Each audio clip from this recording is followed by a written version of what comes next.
Hey everybody, welcome back to the channel. Aesop Grim here, and this is the continuation of my playthrough of Oblivion Remastered here in the summer of 2025. We got some things to talk about, and I'm not trying to, bring anybody down or share drama on the internet or anything like that.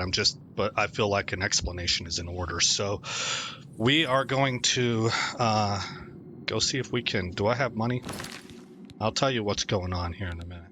6,900. I don't think that's enough. Let's look at what we're going to be doing first, and then I'll kind of give you the lowdown. Tarmina says that Mankar Camoran hid a message within his writings, so only the enlightened ones could join him. Mythic Dawn. I should study these books some more. I'm trying to remember where we were at. All the way down here. Well, that was the last one. Study the books some more.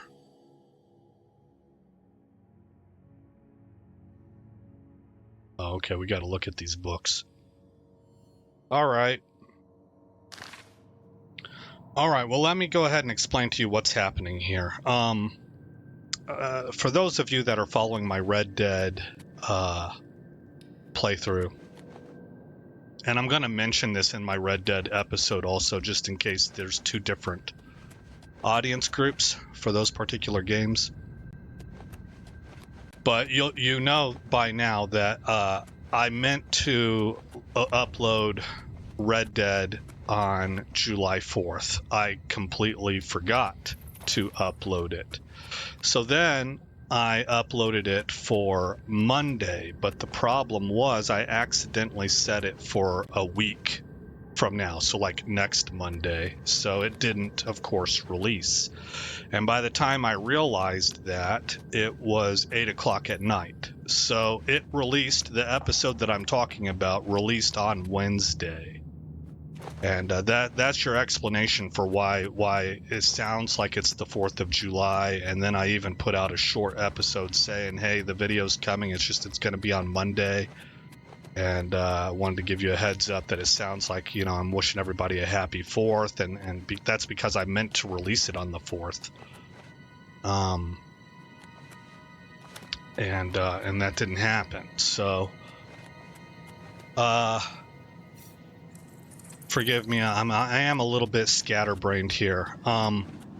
So, long story short, you guys know I've mentioned a few times on the internet or on my videos that I did a full career in the military, right?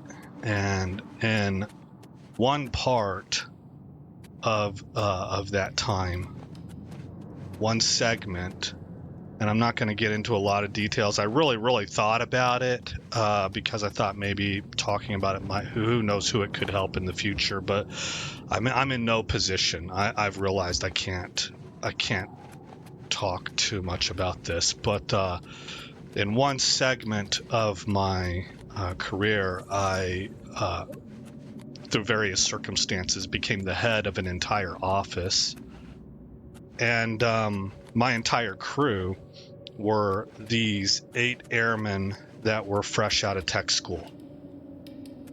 Now that's an unusual mix. I was a junior NCO, and these airmen had very little experience. Most of them had arrived at most a few months before I'd gotten there. I was new to this duty station.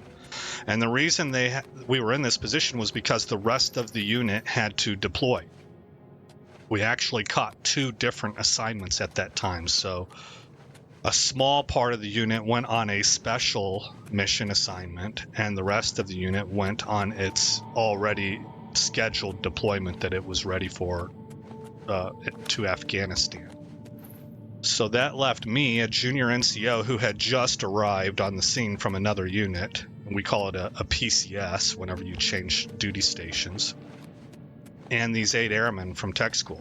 Anyway, to get to the point, for whatever reason, there's a variety of reasons, but again, I can't open up this can of worms and speak too much about it without getting kind of emotional. But we forged a really tight bond, and it was unusual. I never really saw that before my career, and I never felt that way after my career. And even at that same assignment, although I supported everybody in my office because that's just kind of the nature of my personality, I never really felt the same way about the new troops that came in that I did about these particular 8 airmen. And so to kind of now get to the point, one of the first airmen that I met was a female, and she kind of helped me get settled in. You know, she was young and new, but she had like a nice personality, and she understood people, which was something that I understood. So we sort of ticked on that, right? Now, I don't want anybody to get anything misunderstood. There's absolutely zero romantic going on here. Not a zilch, not an iota, right? This was a professional junior NCO to subordinate relationship, but I'm good with people and I see what they're good at, and I appreciated her talent, right?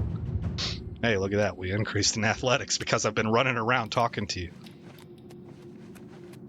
Okay, well, she actually ended up getting married to one of the other troops that were part of this 8 airmen. So, and he's very special to me too. Like I said, all of these 8 airmen, we have a special bond. And at least from my perspective, and I feel like from theirs as well, but I'm just not sure if they ever experienced that again in their lives, you know, or if it was like me, where this is just really quite unique. And those 2 got married, and they had a kid together, and there was another kid that she was actually she was pregnant. She had a tech school pregnancy. It's not really terribly uncommon. So whenever I met her, she was pregnant, right? So when they got married, he ended up adopting that kid, and then they had a kid of their own, right? Okay, well, here we go. And I promise you, I'm not doing this. I'm not seeking, you know, sympathy, or this is not about me. Well, it kind of is about me, but I'll explain that here in a minute. I'm not looking for the sympathetic vote. I'm not one of those people that tell you a dramatic story online so that random people on the internet can commiserate with me or anything. I've never been like that. I'm a pretty private person. But she passed away in her sleep, like over the July 4th weekend. So, of course, me being 20 years military, 4th of July is kind of a big deal for me. So, right, you have like these conflicting emotions, and well, I don't need to get into all that. It's been a hard hit, and I'm working with it. I'm experiencing what I would call cognitive dissonance right now, because my brain, I've seen enough death in my life that my brain understands that these things happen sometimes. There's nothing really mysterious about it. She had some underlying conditions for most of her life that as she got older, they progressed, you know. I don't want to share too much information, but I guess it was not totally unexpected. It's just that everybody sort of felt like we had so much more time.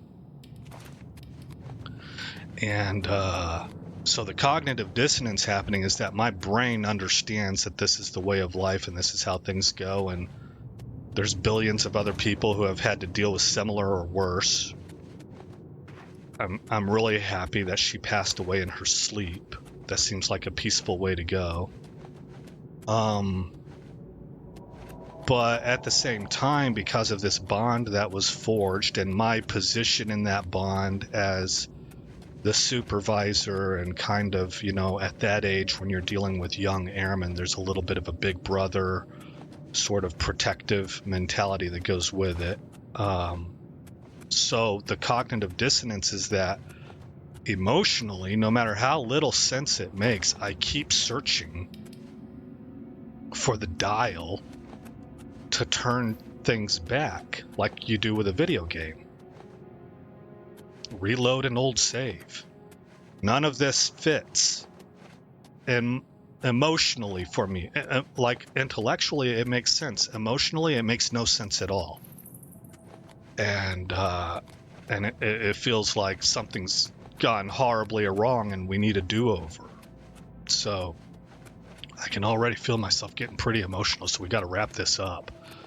The point being, and the reason I'm letting you know this, and I'll have to talk about this again in the Red Dead video again, since there might be separate audiences, is that it's already been a week and I'm doing a lot better than what I was a few days ago, but I think I'm going to need to take a week off, guys. I got to go catatonic for a little bit.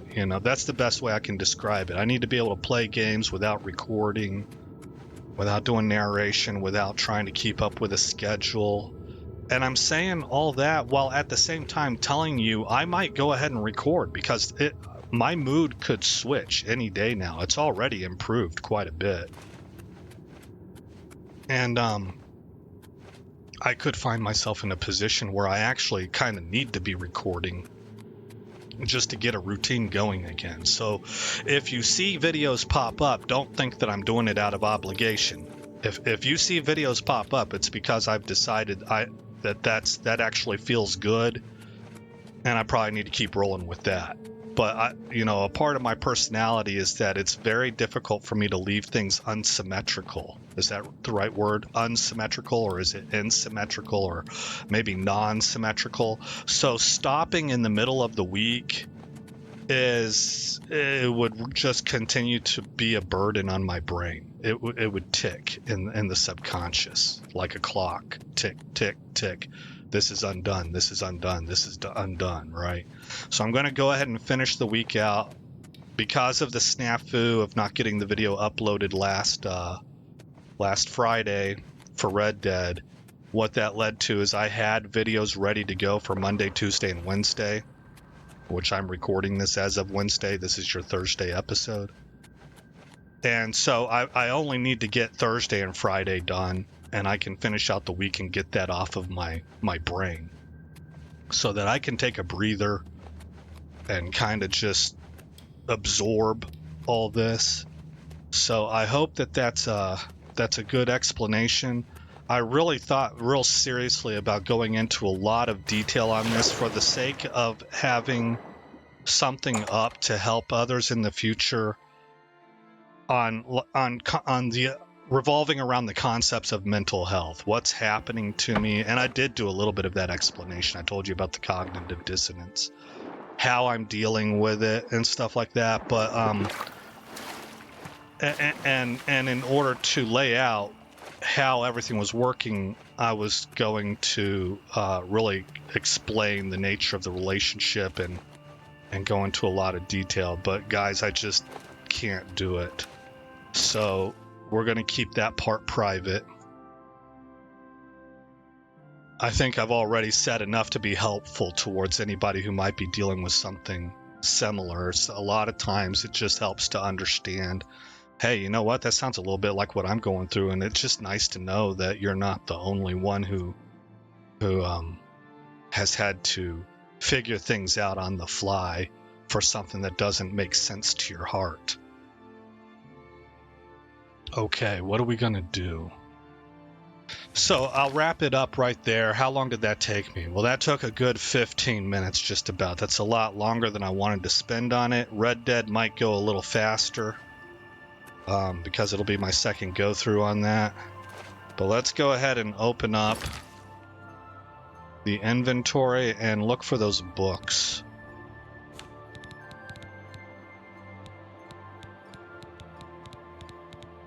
Okay. Oh, you know what? I was reading these books and they didn't make any sense to me, man. I am not in any kind of a mental state to solve a mystery, guys. You hear me laughing. I'm not in a mood to laugh, but something you learn in the military, that becomes a coping mechanism. That's what we call black humor or gallows humor. We didn't invent that phrase. Those phrases have been around for a long time, but when you're in the military, you adopt those. And it's like a all's well that ends well kind of. You laugh about, oh my gosh, you almost got. You just, Al-Qaeda almost took you out, man. And you just kind of learn how to laugh about the things that you're, to make light of the situations that just about ended you. So, not trying to play up. This situation's nowhere close to ending me. I have no thoughts of self-harm, or there's nothing remotely close to that playing a role here, so don't worry. This really is about my troop and her family. And her husband, who is also my troop, who now has to shoulder everything that comes with somebody passing away. And he has to do that while he's grieving. So what am I looking up here? What's this thing called? We're gonna cheat. We're gonna look this up on the internet. All right. Oblivion Remastered. So you can see I'm not really in the greatest mood to record. It's just I want to get this week finished up. And that's a big reason why I'm taking a break. I don't like to put stuff up on my channel that doesn't feel authentic. And if I'm not in the mood to record, I don't want to give you a video, because I really feel like people can pick up on that and that it transfers. If you're angry or sad or upset, it has an ability to transfer over and damage other people's calm, So in Red Dead, I talk a lot of politics, and there's frustration expressed there, but I feel like that series is for people that are on the same page, and so it's a commiseration. All right, the Path of Dawn is a main quest in the Elder Scrolls 6 Oblivion Remastered, where the player must track down the Mythic Dawn cult and locate their secret shrine. Quest begins with Joffrey. Okay.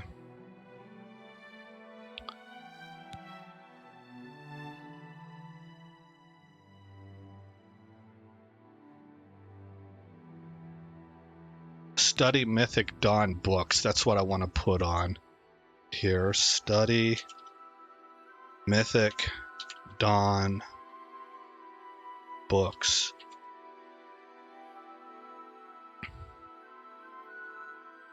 To study the Mythic Dawn books, you must collect 4 volumes. These books contain clues that lead to the Mythic Dawn secret shrine. The process begins when you obtain the first book. After defeating him in Luther Broad's boarding house, Boris will then direct you to Tamriel, who will provide the second book and guide you in finding the remaining volumes. The third book can be obtained from Fentius, the bookseller. Obtain the fourth book from the sponsor. You must decipher the clues within all 4 volumes.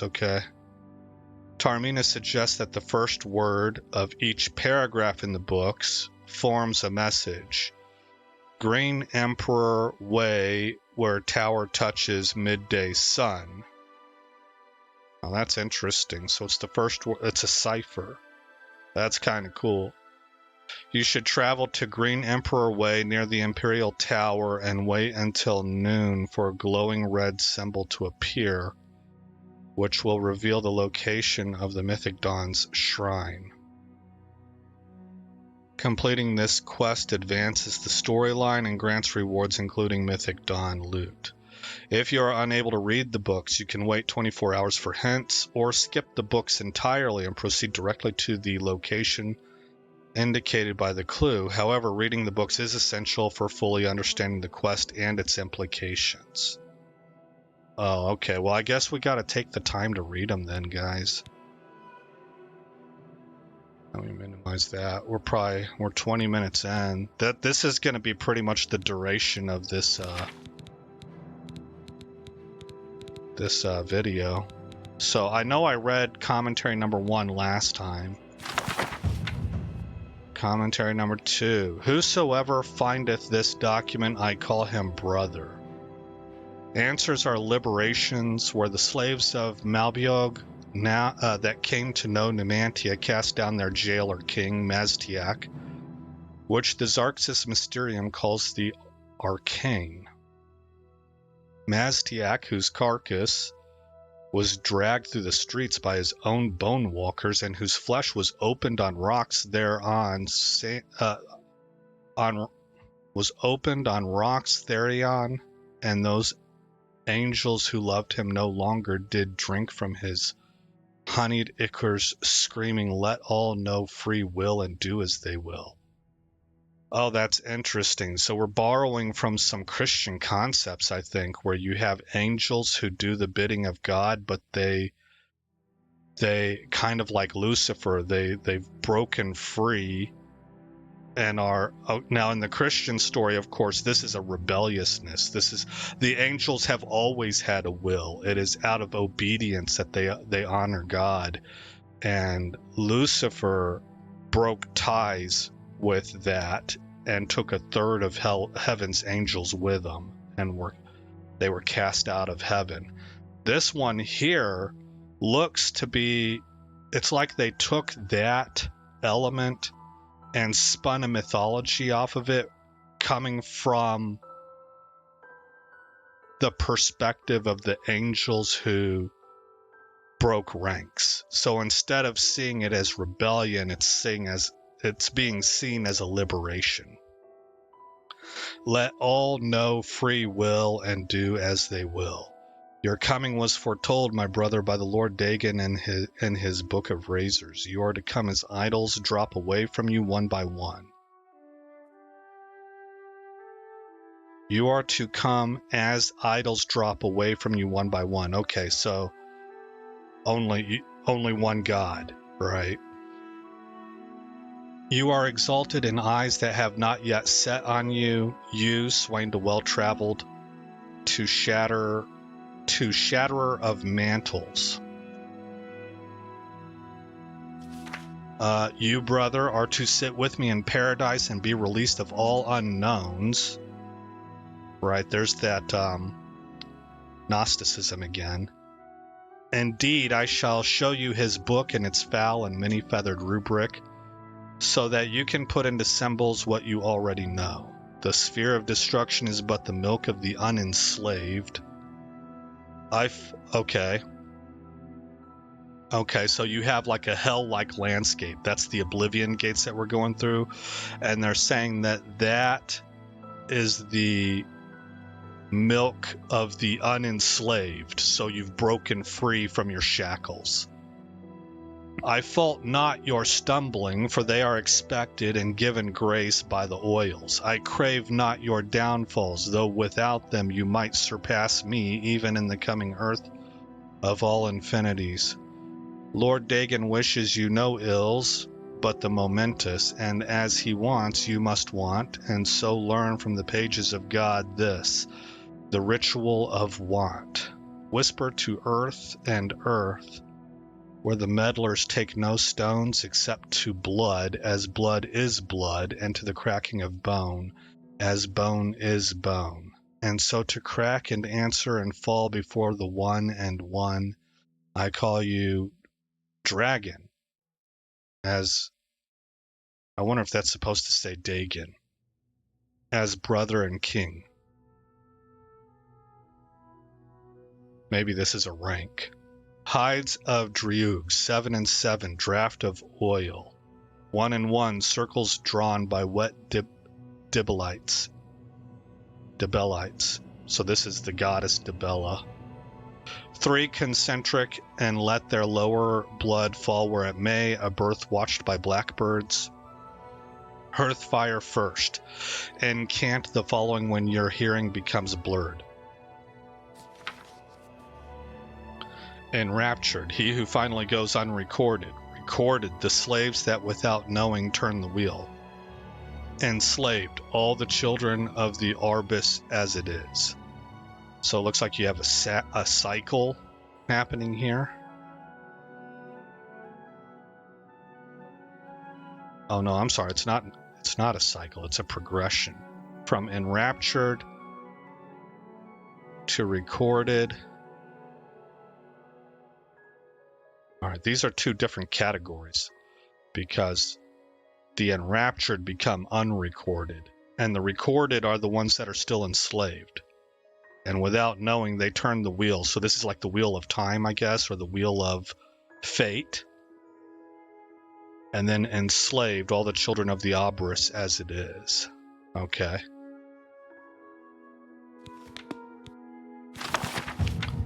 Book 3, the tower touches all the mantles of heaven. Brother, novitiates, novitiates. And by its apex, one can be as he will. More. Be as he was, and yet changed for all else on that path for those that walk after. This is the third key of Numantia and the secret of how mortals become makers and makers back to mortals. The bones of the wheel need their flesh, and that is mankind's heirloom. Oath breakers beware, for their traitors run through the Nimic paths. Runner dogs of prolix gods. The dragon's blood have hidden ascension and 6,000 years of ethereal labyrinth, which is arena, which they yet deny is oath-bound. By the book, take this key and pierce the divine shell that encloses the mantle takers, the skin of gold, scarab e arbex. Woe to the oath breakers of the skin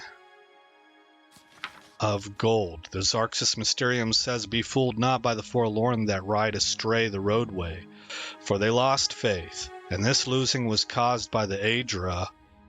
Okay, you have Aedra and Daedra, who would know no other planets. Where? Oh, so Dibella is like an Aedra, if I remember right. And Dagon is a Daedra.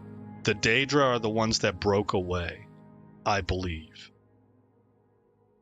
Whereby the words of Lord Dagon instructs us to destroy these faithless, eat or bleed dry the gone forlorn, and gain that small will that led them to walk the path of Godhead at the first. Spit out or burn to the side that which made them delay. Know them as the Nemoli. Every new limb is paid for by the underknown. See, brother, and give not more to the Hydra. Reader, you will sense a shadow choir soon. The room you are in right now will grow eyes and voices. The candle or spell light you read this by will become gateways for the traitors I have mentioned. Scorn them and fear not. Call them names. Call out their base natures.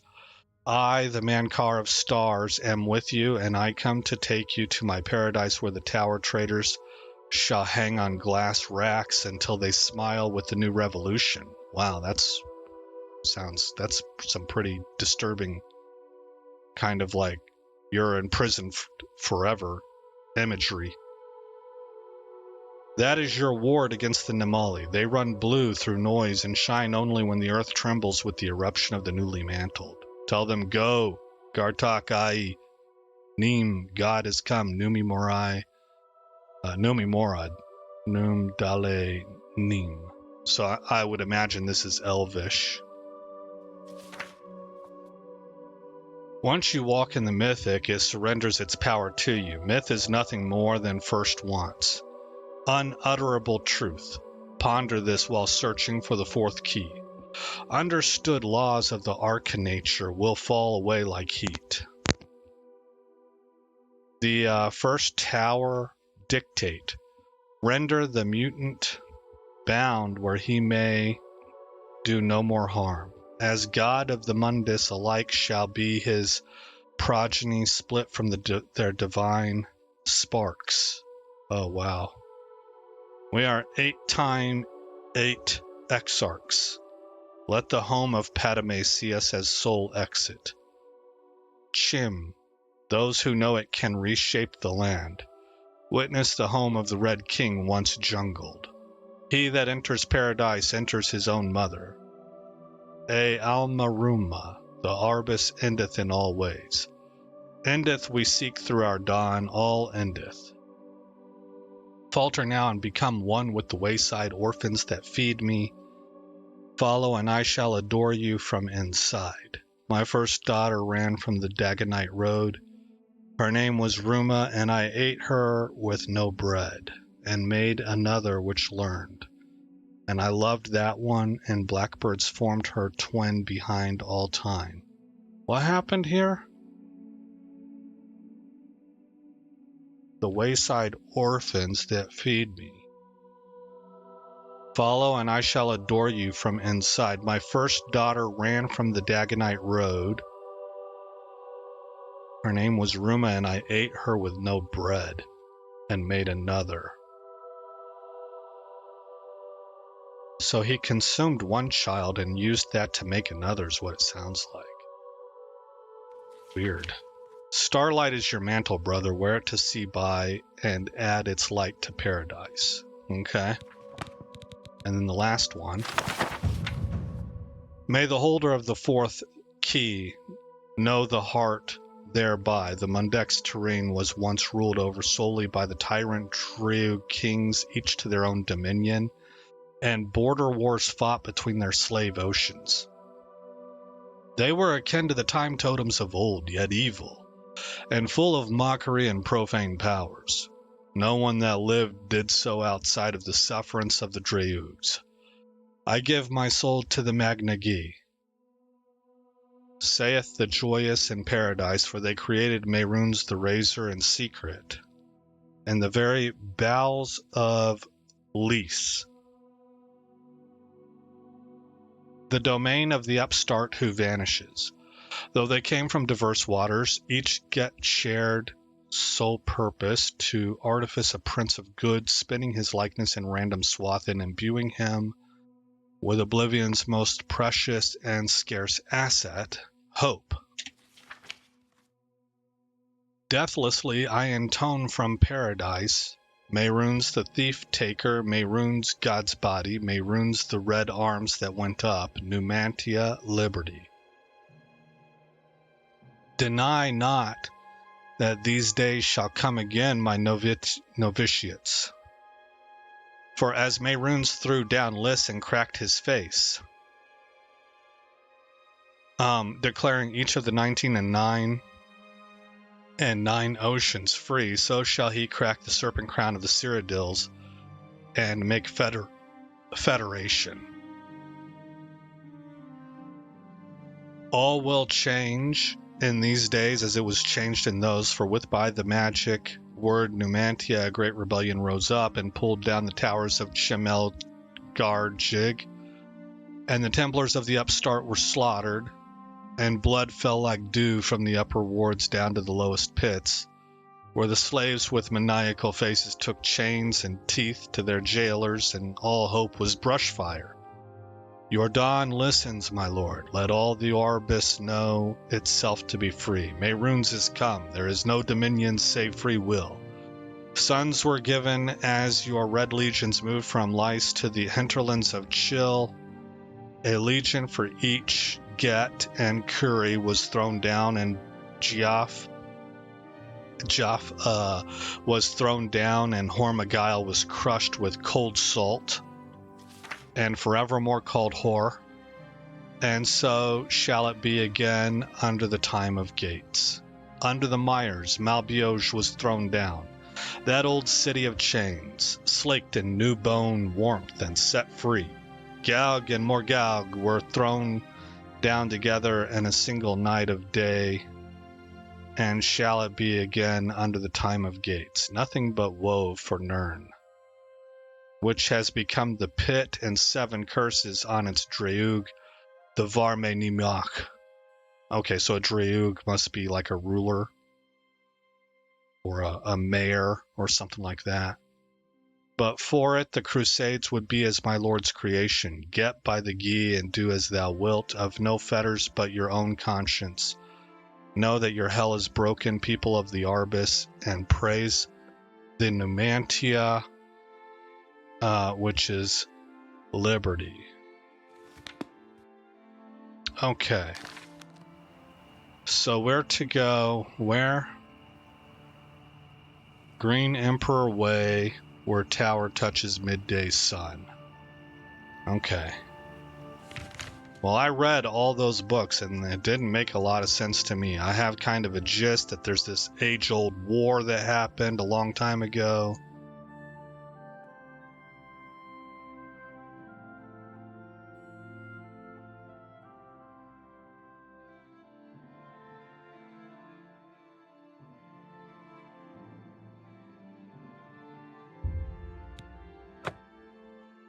We're gonna go right to the center of town.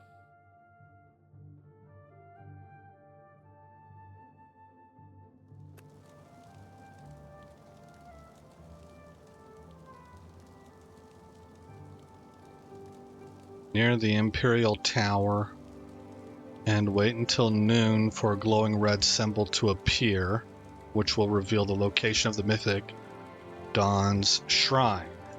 Okay. Alright, there's the tower. Green Emperor's Way.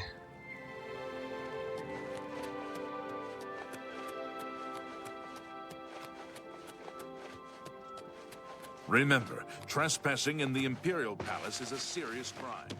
Do not...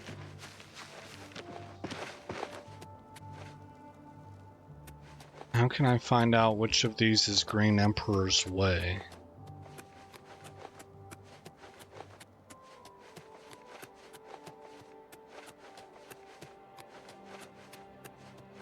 This looks different.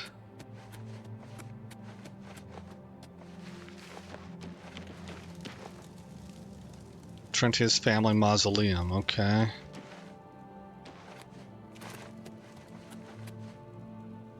Imperial Temple District.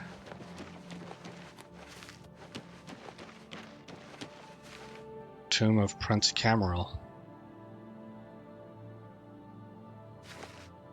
Can't activate it. Talos Plaza. I'm not really expecting to find anything called Green Emperor's Way. These are all the different districts. Elven Gardens.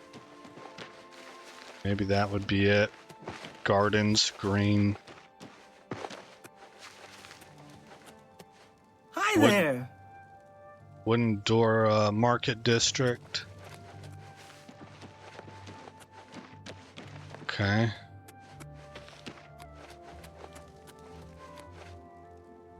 Arena. I think something was mentioned about Arena.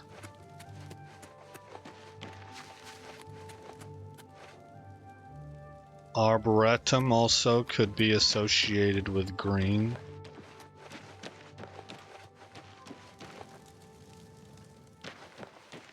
Back where we started.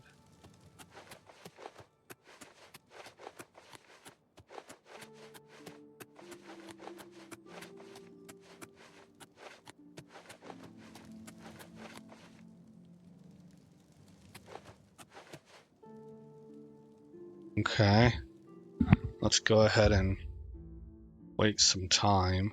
It's 6 a.m., so this would be 7, 8, 9, 10, 11, 12. Better back that off, so it'll be 11:58. 7, 8, 9, 10, 11:58.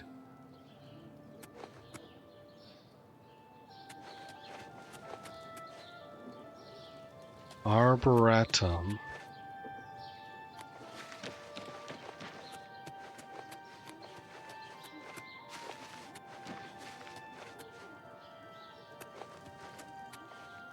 Arena. 11:10 a.m. Okay. So we have an hour.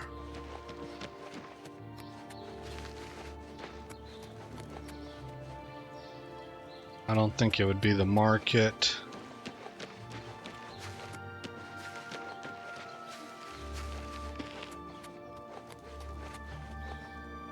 Maybe the Elven Gardens.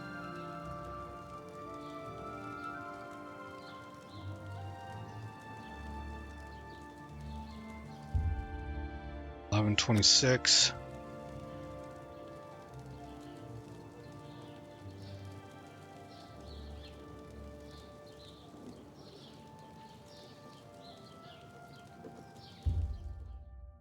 $33.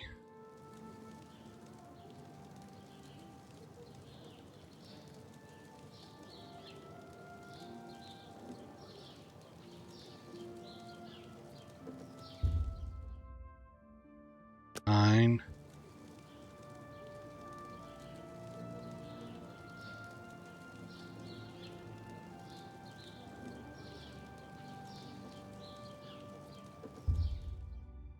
$45.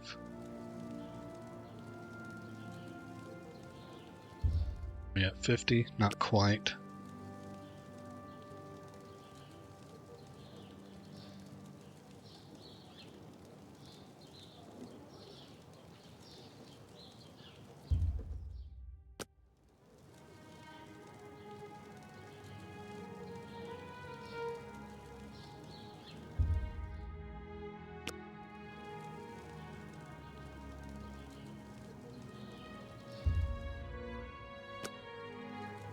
Okay.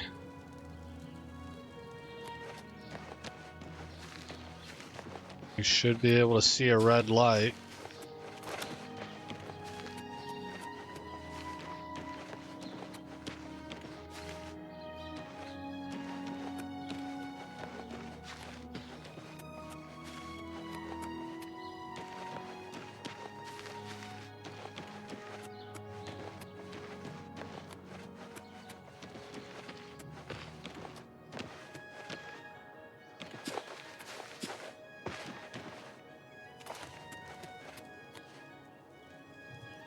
Well, I didn't see anything, so I'm going to put you on pause and see if I can find a video so I can actually see video representation of where to go, and then we'll have to push time forward again. Stand by for me. Okay, guys, well, I was close. We need to find that tomb of Tamriel and activate this.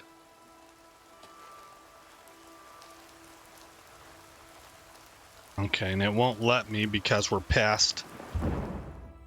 well past noon, so I need to wait 23 hours.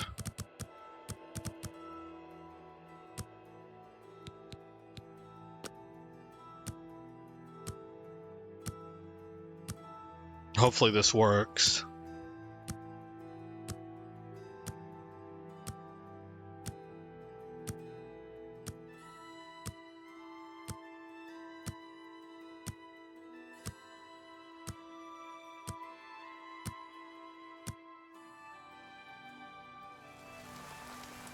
Okay.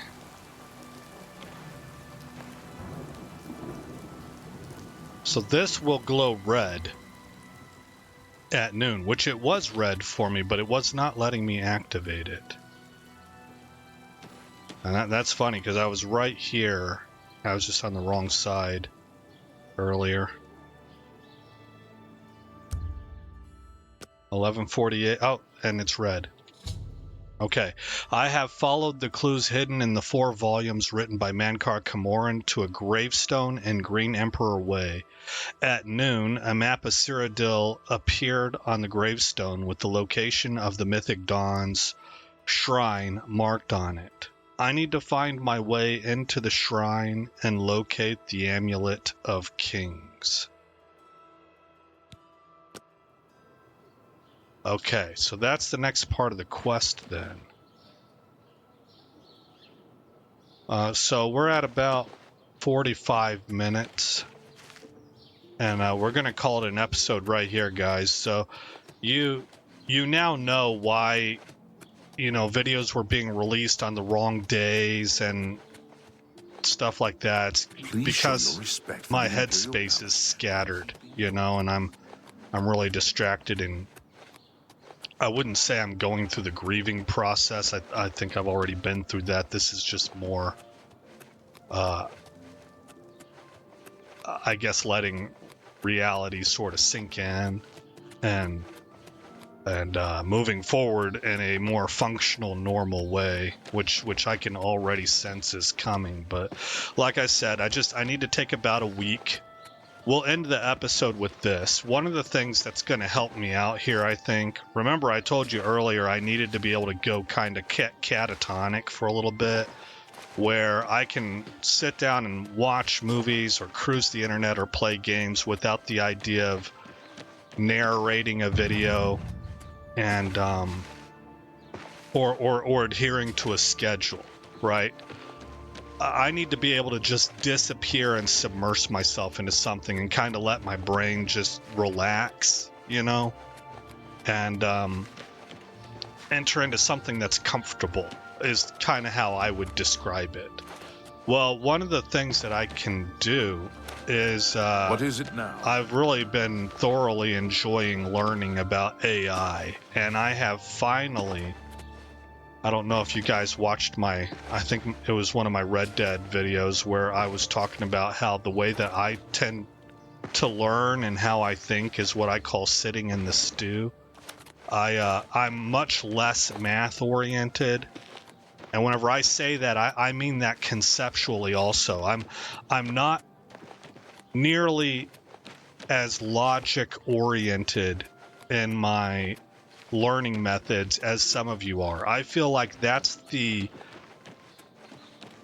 type of learning style is the one that can take what they're seeing and apply it in a pragmatic way the fastest. And I really appreciate that learning style and oftentimes wish that I had that ability. But I'm more concept driven. It's not enough for me to just do X and then do Y and get result Z. I have to kind of know, why does this all work? And so I take longer to learn a lot of times. And I call it sitting in the stew. I just need to listen. You could be speaking Mandarin Chinese to me. It's so foreign to me. Whatever the situation is that you're talking about is so utterly foreign to me that I may understand the words that you're saying. Like, I can tell you're speaking English to me, but I have no idea what you just talked about. Like, the technicalities of it are so far beyond me that I don't even have an intuition, you know, and that's where I was for a long time when it came to AI, but I could tell it was really, really interesting, and it's something I wanted to know about. And even not understanding half of what they were talking about, or at least not in a way that I could actually do it in a pragmatic way, Greetings to you. I was still thoroughly understanding. I was fascinated with continuing to read about other people that were accomplishing things with AI. Well, now I'm to a point. I finally found a guide on YouTube that just makes a lot of sense to me. I have sat in the stew long enough that I kind of know enough of the lingo at this point that I have a good idea of what I want to do, and I have a good idea. Well, I know what I want to do, and I have a good idea of the different tools and skills that are going to be needed to do it. It's more, do I have access to that, or what service do I purchase, you know? Well, I found a video that is teaching me step by step how to use something called Comfy UI, which was free for me to download. And I can do, looks like, a lot of what I'm wanting to do online, locally, on my own machine, where I don't have to worry about credits. And I have complete autonomy over what I'm making. You know, sometimes I don't want to get too deep into this, but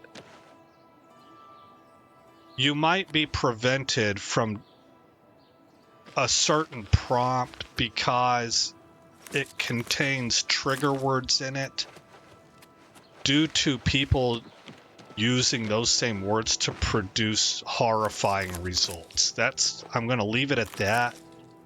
If you know, you know. If you don't, I think I've said enough that you can take my word for it. And by doing everything on the local side of things, I don't get stopped by some of the filtering that's put in to protect companies from sickos. And I'm able to produce...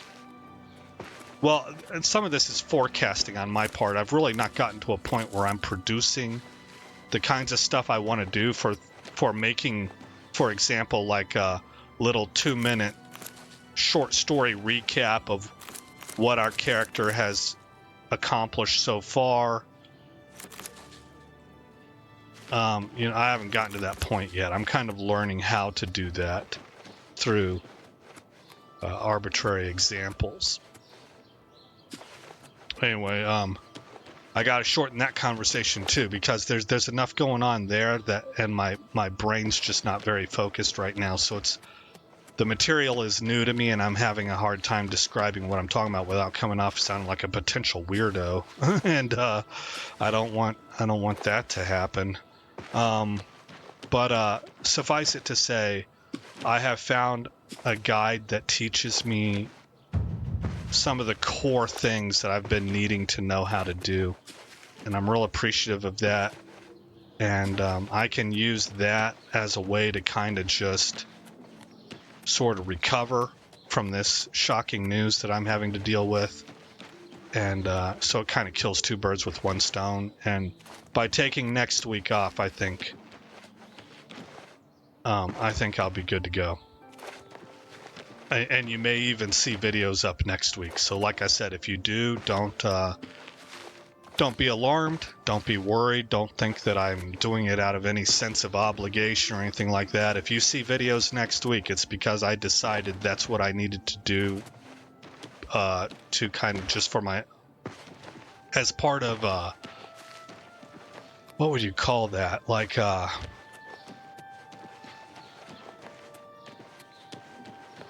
I can't think of the word, guys. Whenever you get hurt physically and you have to go do certain exercises to learn how to walk again or something like that, if you see videos next week, it's because I felt like that was a part of what I need to be doing to get myself straight again.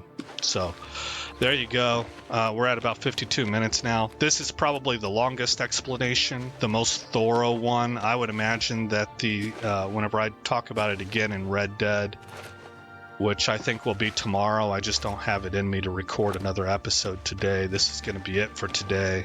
But I'll try to get Red Dead's episode recorded tomorrow. That'll be your Friday episode. I'll talk about this again then, and that will probably be a much more shortened example or illustration, explanation. That's what I'm looking for. So there you go. Again, I'm Aesop Grimm. Thank you for coming by the channel. I hope you like what you saw, and more importantly, I hope all is well in your neck of the woods. Really, everybody's going to have challenges. Everybody's got to deal with disappointment and questions and surprise, and this is just part of the human tapestry. And I realize that all of you out there are going through your own stuff. So Godspeed to you, and tomorrow's another day, and you just keep putting one foot in front of the other, and that's what makes the world go round. So best of luck to you. I really do hope I suppose I have a moment. What is it? All of the good fortune in the world and your endeavors to overcome the obstacles in your life. And I'll see you in the next episode, where this story continues.